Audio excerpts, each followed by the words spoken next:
All right, we're here, Meelz. If you've reached this far, shout out to you.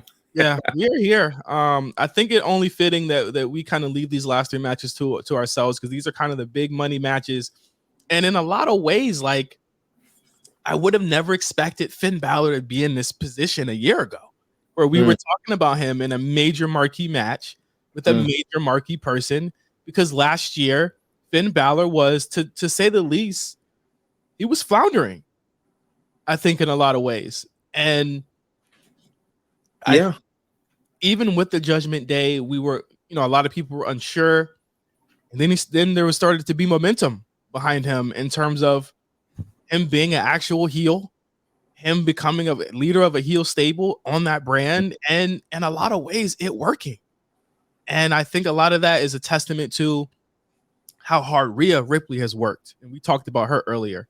How hard Dominic Mysterio has worked, and we talked about him as well, who also has a match here. Is it safe to say the Judgment Day is kind of the they've been the recipient of the best makeover since Triple H took over? Could we say that? no, absolutely.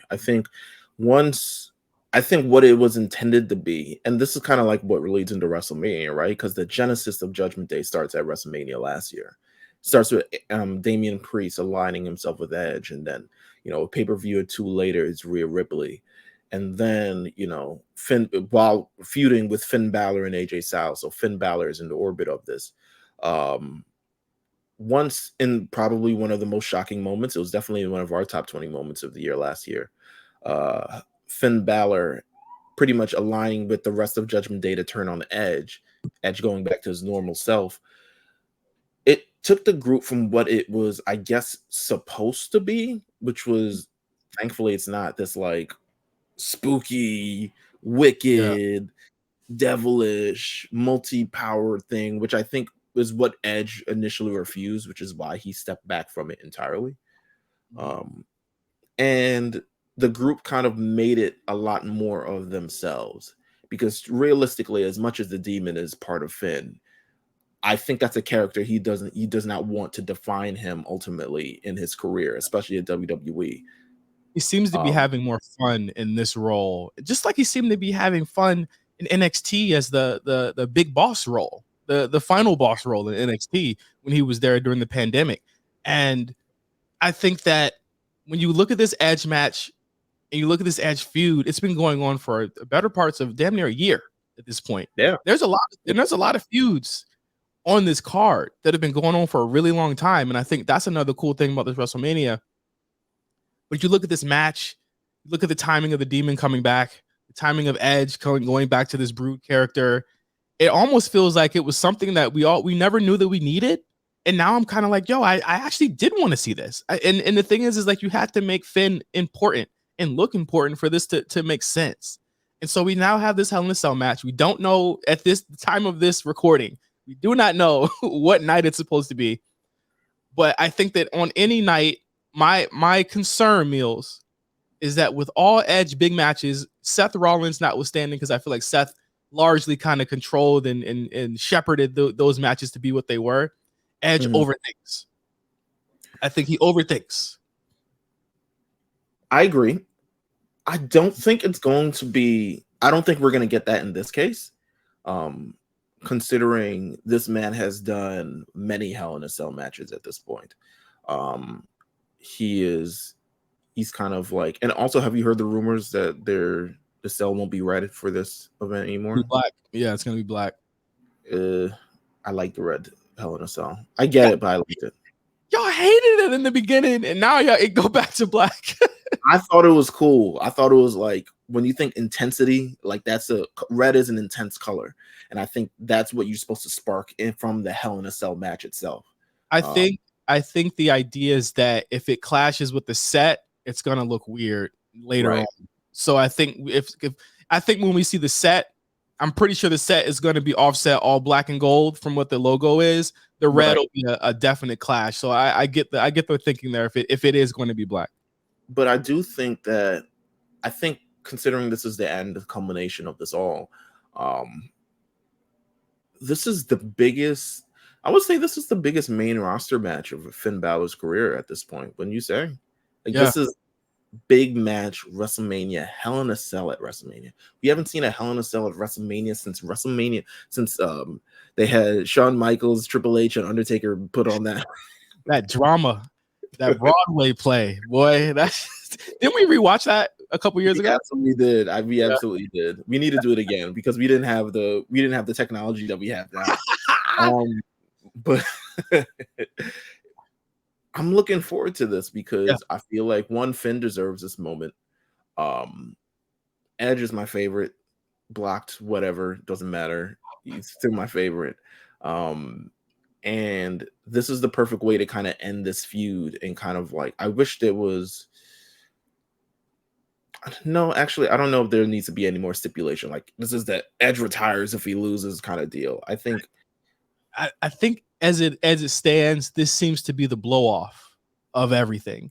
Yeah. Edge has firmly made it about Finn because that's the person that brought Rhea and Damian around to his side, and then they made the decision that they made. It's a big time match. Finn gets to put on the worker boots for this. But they're both channeling something too. That's an interesting part of this. Last week we saw the promo of Edge with the Amazon store candles. And now this week Finn had the red cameras. Yeah. And this week, Finn came with the Instagram filter for the demon. But they're both channeling something. It's looking like the Brood's version of Edge versus the Demon Finn. And these are the characters, that both neither really tap into, but it's worthy of the moment of this match. And if I had to expect the longest match on the card, I think it's this one. Really? Yeah. I think we've got it's well, I guess if it's not on the same night as the main event, I think this is going to be, but I don't know. This could be longest of the weekend. I feel like there's so many more elements included in Hell in a Cell that you need to like pay attention to. That I Quit match was long, but you know what, Meelz? It was also on a show with another long ass match. I think H is like, we on Peacock. We don't got no restrictions. I think they all true. Stone Cold came on like 11:30 last year. Exactly. And being I'm gonna be in the building for it. So it's like I think all bets are off. I think, and that's one thing we haven't talked about, is that this is Triple H's first WrestleMania. He needs to make an impression and make a splash. So I think that everyone's gonna get some time. Like I think I think everyone's coming into this feeling like it's gonna be the way that Vince used to agent these things. And I don't think it's gonna be like that this time. I think people are gonna get time this year. And if this does get time, are they gonna go to the top of the fucking kit? Like I'm like, what are they doing here? Nah. I've got health insurance for that. I've never seen a Hell in a Cell match live, so I'm gonna be looking at the screen the whole time because I know you're not gonna be able to see shit from like whatever you're doing. But again, like it could potentially be the longest match, but I need this to be a match where Edge kind of brings it, because for the past couple of big time manias, he hasn't brought it. Last year he didn't bring it to me, and I was there. The crowd was pretty sleepy. Yeah, it was kind of long for no reason. It was like a long drawn out kind of yeah. And with Finn, he's got the demon. People love the demon. I can't wait to see the paint. I can't wait to see all of the entrance. This is gonna be nuts. I could expect about 5-6 special entrances this year again, which is gonna build up the time and boost up the time again. But Meelz, where do you land if this happens and you think about it? Who's winning this? If Edge is, from what he's saying, on borrowed time, doesn't have much time to do this. I've already heard rumblings that he's been producing and helping people backstage. It just does seem like he's kind of winding down now. I'm gonna go. I don't know. Usually Edge feuds end with Edge winning. So this is the outside of Roman, he won the Randy feud, he won the Seth feud, he won the. Is there another feud? Nah, he just been doing this the whole fucking time. He's had like 4 feuds since he returned. Damn, bro. I think you need to carry Finn over into that spot to be the big. Yeah. Well, we need to return the demon to its former glory, because Roman did beat the shit out of Demon.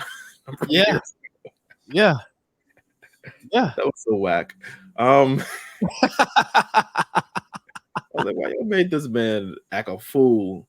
People putting Duke Deuce under his fucking thing and acting the fool with it. So you know what? I'm gonna give it to you know what? I changed my mind. I'm gonna give it to the Demon Finn Balor. I think we need to recuperate all of this that's going on. Yeah, I'll go ahead and say Finn because I think you just need if you're gonna go all the way. He's an H guy, by the way. I don't know if I don't know if again, I don't know if Edge is an H guy like that. I don't know. Can I tell you one thing though? This is a complete sidebar. You over this last like number of episodes we doing, you've been holding whatever pencil in your hand. Yeah, keep doing that, man. It's a colored pencil. Yeah, man. It looks like you're real in your journalist bag. Like so here's the thing. I use this colored pencil to mark. I have a large like desk. So we also record. Obviously, we also record black print in here. So I have X's on my desk of where to position our cameras. So I have an X here where we do the podcast, and I have an X around the camera or where we want to put it for black print. So that's why I have this colored pencil here. Keep doing that. It works. I forgot to tell you for like the last 3 times I've been going crazy about that. Like, man, where did you think of that one? I always have to have like I don't know if you know this, but like that's why I like it keeps me from like everyone talks about me multitasking. It keeps me from going and finding something else to do because my mind is always working. I appreciate it. I love it. Let's go into the next match because we got more coming up. What do we got going there? So the next match we have is for the WWE Undisputed Unified of the World Tag Team belts, Sami Zayn and Kevin Owens versus the Usos, a storyline 1 year in the making. From the moment Sami stepped into the bloodline, this had been kind of the setup, I feel like all roads always led to this in some way, shape, or form. I really feel like it was always going to lead to this. And as much as people didn't want it to lead to this, people firmly wanted Roman Reigns versus Sami Zayn in the main event of WrestleMania. How did people not see it coming when Kevin Owens was always telling Sami he was doing wrong? I think the only thing H really did was finish it the way that he wanted to finish it. I don't think Vince would have did it this way. What do you think Vince would have done? I think Vince probably would have blown off in fucking elimination chamber. I think they would have he would have got bored with the storyline and blew it all up at some point. I think that the patience with the two main to me storylines with the bloodline, there was so much patience that was shown here. And we'll talk about Cody and Roman in just a couple minutes, but like there was so much patience shown. There was so much faith in Sami, so much faith in Kevin for Kevin being off TV for almost a month. Meelz. That was a lot of faith that he had to show that they were going to pull this off, to the hug, to the shirt reveal, to all of that stuff. Like all of this is working. And you have 3 now. You have 3 huge baby faces that you can build the shows off of when you come out of this and realistically have them face off against this super group that has been taking over the world for the past 3 years. And so now we have this tag team match between Sami and KO and the Usos. And we're left. I mean, the only question to me is, where is it going to land on night 1? Because whatever the cost here, and I don't know if you agree, Sami and KO have to win this. And it's just a case of if they win it early in the night, you're taking away a moment from somebody that's going to win something later. Because this is going to be the biggest thing on whatever night they're on. I'm gonna keep it a buck with you. The main eventing of night 1. It needs to main event night 1, and I think it would be the ultimate reward for the storyline essentially powering SmackDown through the last like 4 or 5 months. Okay. Because ratings have never been higher, attendance has never been higher. You put Sami Zayn on anything, and people are showing up, people are excited, people are in, and KO is also part of this as well. I think the Usos. This is crazy to think the Usos for maybe a decade couldn't find themselves on WrestleMania, and now they find themselves potentially in a WrestleMania main event.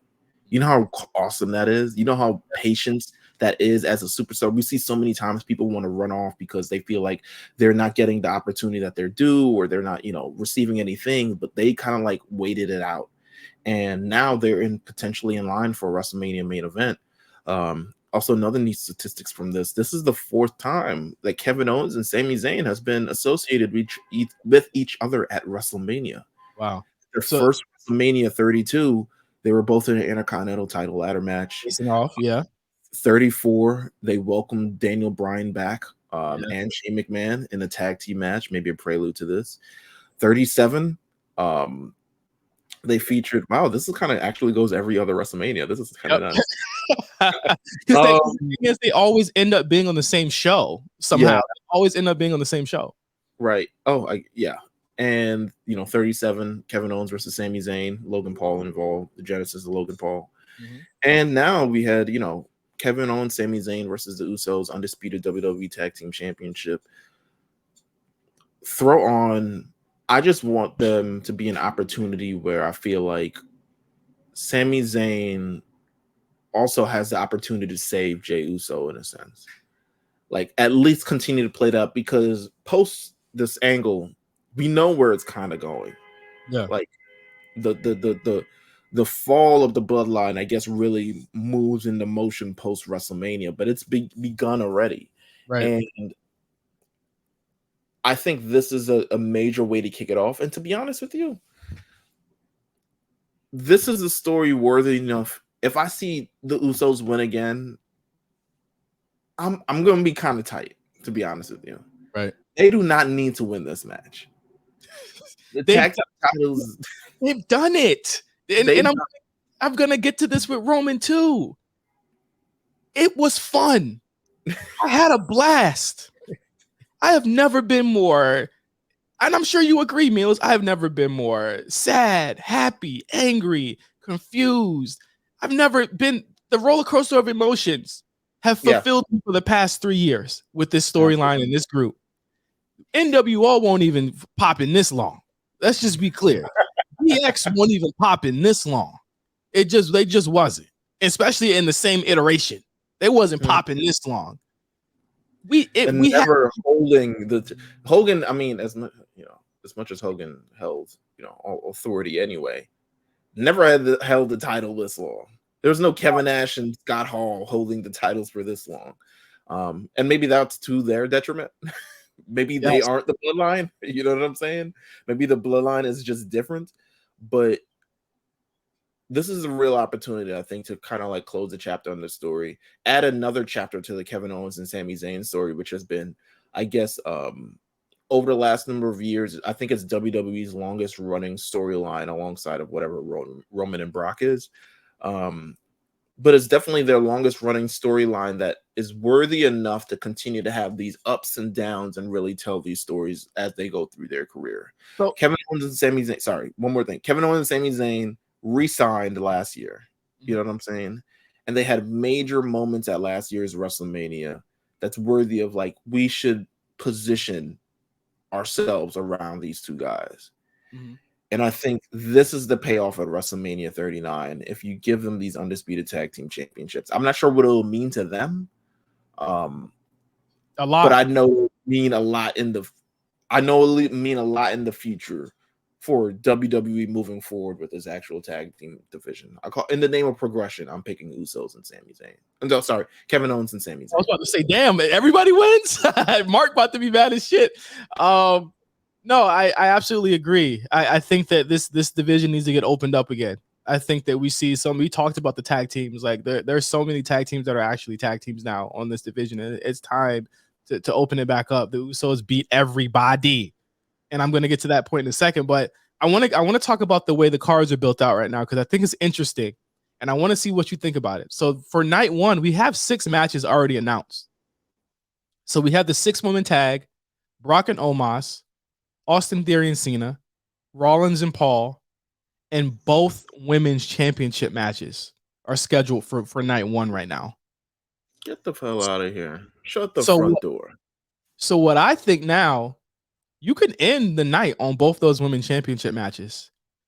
Do you do a night where the Bloodline defends all of their titles on one night on Sunday? And that's the story right there. That's the show right there. Damn. Because Meelz, there's no room, and there it's interesting, right? Because all you three can, women's matches on the same damn. Well, not all three. 3 out of 4 women's matches on the same damn night. well, there's 13 matches, so one of the shows is going to be lopsided. So I think you do put that women's tag on night 2. You're gonna probably have to, and maybe put Edge and the Demon on night 1. I would think. But you already got 2 matches right now that are going to get time, which is Charlotte and Rhea and Rollins and Logan on night 1. I need to see I need confirmed on this, but this is an interesting prospect. I'll say that myself. Becky confirmed night 1 yesterday in an interview that she did. Charlotte confirmed night 1 last night on Raw in her promo. Bianca Belair, I believe, confirmed night 1 as well. They said Saturday for Brock and Omos, I believe. I think they said it, but Logan Paul's birthday is on Saturday, so that's going to happen. And Cena's got somewhere to be because he's opening the show on Saturday. Cena's got somewhere to be. All right. Come on, man. If I'm jobbing, get me out the way in 20 minutes. Get me out of here, buddy. Come on now. I mean, we could do it all on the same night. The downfall of the thing all on the same night is definitely an experience in itself, you know? I think they're worthy of the WrestleMania main event. But if it doesn't happen that way, I'm sure it's all story related. So I'm not mad at that neither. It's interesting, but it leads us to the final match of the show and the final match of WrestleMania this year. Maybe our lives, to be honest with you. Yeah, who knows? Roman Reigns versus Cody Rhodes for the WWE Undisputed Heavyweight Championship of the World. I position 2 questions to you here because I want to do this a little bit differently, Meelz, because I think this is just going to take us right on out, because I see two trains of thought here. I see people who don't believe, and I see people who believe and question nothing and aren't questioning anything. And these are people from the same camps in a lot of ways. So what I want to do is make it easy for people to figure out why we would make the decision and why we're going to make the decisions that we're going to make today. Okay. All right. So what I'm going to do is say we're going to split it into 2 things. If Cody wins, what happens? And if Cody doesn't win and Roman wins, what happens? So we're gonna start Alternate with down the A show, baby. We've reached this far, man. Come on, 280 something episodes. Tony Khan spit some bars on this episode, so we had to up the game a little bit. So if Roman Reigns wins, right? What else? Who else? Who can beat him? Jesus? I mean, God himself? Who that's my thing. Is for the people he ain't had the bloodline. I mean, it's you know what I'm saying? Who I keep seeing 1,000 days floating around, and I'm telling you right now, I don't think that we need 1,000-day reign for Roman to be better than Bruno Sammartino. I mean, no. I'm people keep bringing up Bruno. They keep bringing up Bruno. Let's just be clear here. Roman made more money than Bruno ever did, but also Roman didn't work the amount of, like, Bruno barely worked. You know what I'm saying? Like he didn't work in the territories that Bruno did. It's just a different time. I stop saying 1,000 days as a reason why he's gonna win the title, because like that 1,000 days is gonna happen on some random Wednesday or some shit, I think, and it's not gonna be it. It's not gonna be in no show. It's not gonna be like SummerSlam. You reach 1,000 days. Will he make it? Like Bianca's 365, I believe, is on Saturday. You know what I'm saying? Like that to me is a lot more of a thing than Roman getting 1,000 days on fucking May 6th or some shit. You know what I mean? Like that's just, to me, not an excuse. No, not at all. I think if Roman wins, so the timeline that we live in, if Roman wins, you know, is definitely a lot more desolate. Cody, a little bit more wind out of his sails, trust me. that all that wind that's blowing just it's not blowing as hard as it did if Cody loses this match at WrestleMania. Mm-hmm. And you sacrifice a little bit of the Cody stuff that we've been building over the last year if he does not win at WrestleMania for the sake of 1,000 days. For the sake of people just liking to see him with the titles. You got thousands of pictures with this dude with the titles. I mean, he's mad pictures. You got the WrestleMania 38 this. You got this. You got him pinning 2 men at the same time. You got I want to know what people think is missing and what he has not done yet, why he can't lose right now. And I think if he wins this, there is still a log jam in the. I mean, because I'm pretty sure if he wins this, the Usos are going to get the titles back. I think that if the Usos win, that should just be a red flag. Like, oh, this might be a little weird. But I think that it's cool if they all lose in one night. I think it's amazing if they all lose in one night. But I think so. If Roman does win, it definitely takes a little bit out of Cody's sales. But there's not necessarily another contender waiting in the wings. They haven't really built up to anyone to that stature. I mean, there's one. If you really, I mean, and the rumor is, my man with the RK, RK Glizzy, Randy Orton coming back. Oh. But no. But I'm not killing Cody for that. For 20-year-old Randy Orton. You know what I'm saying? Randy got back issues. He can't sit right. Exactly. He got no butt. Nothing. Randy shouldn't want that. He should want the business to continue. So again, if Roman wins, we are still stuck in this timeline of Roman again barely showing up every week. And again, I want people to think about what it means if he wins, because there is no one left for Roman to beat. There's no one on the way for Roman to beat. Drew is in the mid card, and he's gonna be there for a minute. He like I said, he low key. I feel like he's gonna turn heel on the low. That's on you. That's on me. And Gunther, come on, you don't want to waste Gunther either. No, not at all. So Roman winning is definitely a non-progressive society that we've all just now just assume that Roman Reigns is our Lord and overruler of the WWE, and he may not even. This nigga might say he may say like, I'm going to Puerto Rico, but I ain't going nowhere else after that. I mean, you might have to catch me in, London. I hate to eulogize his title run. I hate to do that, but let's eulogize it. The nigga got mad runs. Let's do it. Everybody. Let's do it in the if Cody wins. So if Cody wins, I want to say this with all. Whoa! I want to say this with all respect to what Roman Reigns has done over the past 3 years. Of course, I think it would mean a lot for him to go out on top with the money that he made, the history that he created, and handing over the company to someone that I do feel as though could carry them and have the same amount of success with what he's doing. It is high time for this company to have a babyface champion. We have had Roman Reigns for 3 years, and regardless of how much you want to cheer this guy, he is not a babyface at all. He is firmly a heel, okay? He's beating up all your favorites. This isn't a story where Jey Uso is actually the one.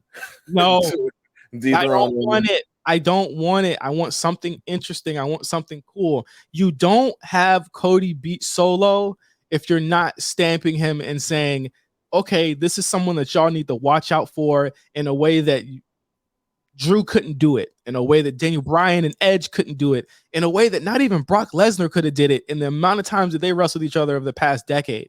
Yeah. Cody is something different, and they're setting him up as something different. I hear a lot of people talk about the AEW stuff. I mean, I think let's talk about the kind of arc that he's taking to get here, right? Because it's an interesting arc. This is the first like major hop from AEW back to WWE, and we're kind of seeing what it is in real time, especially with Cody. When Cody left WWE as Stardust, I mean, I thought back in his legacy days, like, yeah, he could be a main eventer, like he could be, but you kind of really saw the industry moving in a different direction than where Cody's was at the time. I think it was more of the Punks, more of the Bryans. NXT was kind of like coming up, so you were getting a lot of like independent stars from there. And I think Cody saw where the business was going, and he felt it was a lot more exciting outside the WWE than inside the WWE playing Stardust. So he chose to leave. He did a lot of independent dates. He dyed his hair, which is a large part of like, I guess, the superstar mode that he's in. Because it don't hit the same with the brown black hair. It really just don't. I'm sorry if it's natural hair, but it don't hit the same. And helped created AEW. And in AEW, it's a stark difference from where he is in WWE, because in AEW, I could see him majority doing a lot of the same things he's doing in WWE, but for some reason, it just never worked in AEW. He's brought in people. He's had his feuds with, his first feud with Dustin, and then he had feuds with, MJF, a young MJF at the time. Had feuds with Anthony Ogogo, trying to bring that person up. Last feud really going in, with Can I be clear? Malachi Black. Go ahead. Can I be clear? There is nobody in AEW that looks like an action figure. There's nobody in AEW that looks like they do. Yeah. It's a white dude with blonde hair and some shit. Like Cody's got the robe, all of that stuff. That is stuff that their fans who are not children don't care about. What they care about in WWE is presentation. They care about the big movie action stuff. And you can try and deny this guy all you want.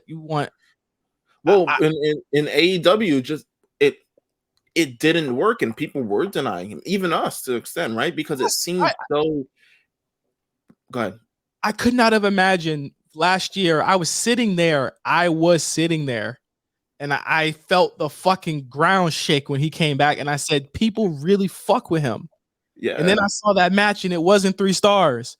And then he had another match, and it wasn't 3 stars. Then he got injured. Then he came back, and he was still over, Meelz. And then he did what he did at the Rumble. It comes to a point where you just have to stop with the bullshit, and it's in front of you. It's literally there. It didn't work where it is, and it's okay to accept that it didn't work there, but it's clearly working here. Because from the moment, WWE does so well on the presentations. We talked about all this last year in our post show. Niggas had fucking press releases. Niggas had the t-shirts were you showed up at 7:05. It was a bunch of other t-shirts. You come back at 10:03, and it's all Cody. And it sold out. You can deny all you want. He is the biggest star next to Roman in the wrestling planet. And he gets it. And I think that if he wins, once again, as we said with the Usos and Sami and KO, you open up the division. There are, Meelz, so many paths that Cody could have with a returning Randy Orton. He could run it back with Finn again on Raw. He can also, which is going to be key, I think.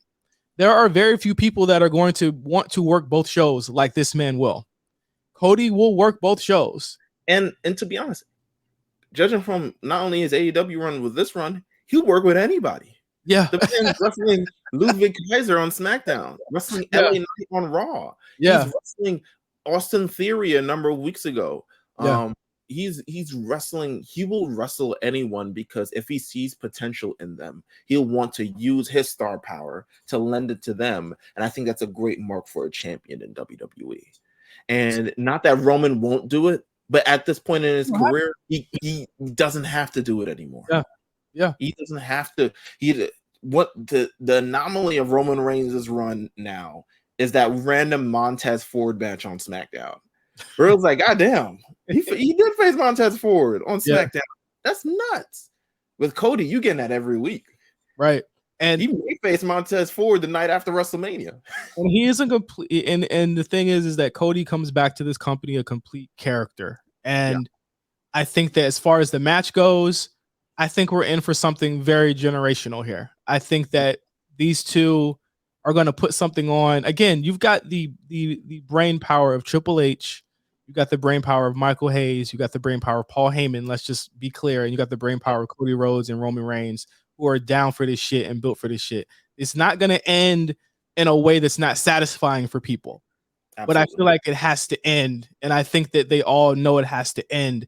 I just don't see how people can see how do y'all think that the Bloodline are going to go through all these issues, win all the titles again, and then the next SmackDown, everything's going to be hunky-dory? And then we're supposed to believe in baby faces? If you want to make baby faces strong, if you want to have strong baby faces you can believe in, these are the three guys that are over. You hear the chants, you see the merch selling out, you see it every week. There's so many times people have tried to derail this to Sammy Roman, to Jay Roman, to all of these other things. This is what we have, and from all intents and purposes, it is working. And with that, I have to say unequivocally, I know we've said it on the show multiple times, mad times before. We were super wrong in September, or I was super wrong in September. I forget where you landed on Clash. I'm unequivocally going with Cody as my pick. And I thought I was going to do some reverse psychology shit here and say, oh, Roman's going to win. And just to make it, you know what I'm saying? But no, I'm putting all my chips in because it's the right decision. I feel righter about this than Drew, righter about this than Daniel Bryan and Edge, righter about this than Brock. If there was an event to do this at, it's certainly this one. If there was an event, Clash at the Castle was major in retrospect because of there's actually more people there than at probably WrestleMania. You were building up towards this kind of moment there. But realistically, Clash at the Castle is in fucking September. And they have a whole fall to go through. They have all football season. They got everything to go through. And realistically, now you're looking at it back and it's they probably would have never done it there. But this is April. This is the big show. This is where Nick Khan is inviting every executive and bringing Mountain Dew to the stage and say, listen, look at that shit right there. Look at what we built. Are y'all ready to put your name on the dotted line and buy? Y'all got enough Mountain Dew? You know what I'm saying? Exactly. I just don't know. I just don't know, Meelz, how many times we can go over this and belabor the point. I don't see a road, no pun intended, for an extended Roman Reigns run right now, where no one can tell me other than Jay fucking Uso who can beat Roman Reigns. Jay, who's failed twice already. Got his ass whooped. Listen, my pick is in. It's Cody. It has to be Cody. It is the dream. I mean, as much as WWE has put stock into Dusty Rhodes over the last number of years for everything he's done for their family, this is the repayment for everything that's there. Instead of running his son off with all these shitty storylines, you have a chance for redemption and bringing this thing full circle to say that Dusty Rhodes' influence transcends just he was a teacher at NXT. Now that Rhodes family is part of wrestling royalty in general. You know what I'm saying? This is kind of it. This is the moment. This is it. You know? I hate to be. Go ahead. No, go ahead. Finish. No, I hate to be so finale, all this other stuff like that, but this is the moment. You're not going to get another moment where all the planets align, all the stars are in the air, and this guy is ever going to be as hot as he was if he does not win this match. And even with Roman, I think people will get tired of him if he wins this title. I think you will get a different reaction because it's going to be. You willing to watch Cody versus Brock? I will watch that. That would be fire. We've never seen it. But also, let's get down to brass tacks here, money-wise. I know Cody making a lot of money. And I know that in that contract, there was probably some stipulations. And I know that when they was talking with Vince and he was talking with H, he said, yeah, I'm gonna come back. I'll do whatever the fuck you want. I'll be on whatever show, whatever press you want to get. But you're not paying me this much money for me to not hold that title, my G. And that's just straight up and down and period. There's no one sitting on this roster that's probably making the main event money that Cody's making right now and is not going to hold that title. And that's Brock Cody. I think it's Brock, Cody, and all of them. This is it. This is really it. And I think that if Cody wins, you will see a difference in the way that the rosters are shaped. Roman will come through, and who knows? I think that, to me, that's the most intriguing part. And I don't see why people don't see this. shouldn't it be intriguing to see what Roman will do without the title for a while? What avenues they take him in? Hey man, you're gonna be naked as hell, bro. It's You're gonna be crazy. You're gonna be like, damn, he looked just like he did when he had that like wreck him and leave shirt. You know what I'm saying? Like it's gonna be a crazy look, but it's also interesting because I want to see it. I've said this since Triple H got here, and I said the biggest challenge he has is ending this streak, is ending this title reign, and ending this storyline. I don't think he's missed yet, and I think that if he sticks the landing, then we really got to pay attention to what this guy does in this company. You know what I'm saying? Like I think that also the biggest challenge is writing what happens after, because Cody isn't going to be chasing anymore. He's going to have to actually make compelling storylines, and to me, that's more interesting than Meelz. Once again, Roman he got out of this one again. Amen. I'm looking forward to it. It's going to be great. It's going to be great. Win or win. I'm not saying win or lose. Win or win. It's going to be a fucking great main event. It's happening on night 2. If I'm Triple H, I'm putting all the low impact matches, all them showcase matches on the same show. Treat it like a New Japan show. Treat it like a New Japan show. Because nothing can take away from that moment, Meelz. You can't have a moment bigger than that moment on Sunday, bro. You just can't. Like, pack out night 1 if you have to, but leave night 2 to the boys. And I don't mean like boys like only the men. I mean like the boys with the big moments. That's what I meant. Hey man, listen. Sunday, I'm gonna buy me some Mountain Dew. You got to do it in solidarity for Cody at this point. Make sure you get Mountain Dew at the stadium because you're gonna be there at WrestleMania. I don't know if SoFi is Pepsi. I've never been though. I feel like for Cody, you got to bring in the Mountain Dew. Like Nick Khan got to do some work, man. SoFi. Hold on. It is. I'm looking at it right now. Dining guide, right? Looking at it right here. Let's look at it. What they got? Yeah, Cody chicken fingers. Yeah. Roman Reigns pulled pork. Nightmare chili. It's Pepsi. It's Pepsi. So we got Mountain Dews in the building. Yeah. Man, listen, Pepsi man been out in the news a little bit. Who knows? He might show up. Yeah. Might be in the crowd. But hey, man, the crowd too. For everyone that is going to WrestleMania weekend, whatever event that you go to, even if it is not Mania at all, please be safe out here. LA is a crazy, crazy city. It is a big city. Please use your Ubers. Take your Ubers wisely. Plan out your days. Seriously, like we said with Cam, we had that conversation. Plan your days out accordingly, because your day can go like that when you're in the car for half of it, because that's how quick a day goes in California is you're in your car. So plan your days out. Be careful, especially be careful and be safe at SoFi Stadium. If I see you out there, hit me up, holla at me, come meet me. Let's take a pic. Let's take a flick. And we have a huge slate of shows. As we talked about in the beginning of the show, of course, the War Report is already out. You have this show, which is going to be an extravaganza. You should be pretty much packed out for audio content for this week for WrestleMania. Hey, man, we held you down. And I'm more excited as well to look at next week and really how we talking about this fucking show. Yes. So again, thank you guys for listening. Please check out our YouTube. All of these segments are going to be on YouTube. You get to see all of our costume changes and whatnot. I want to send a special shout out to Tony Khan for sending us that song. I think a lot of people are going to love it. I want to send a special shout out. Go ahead.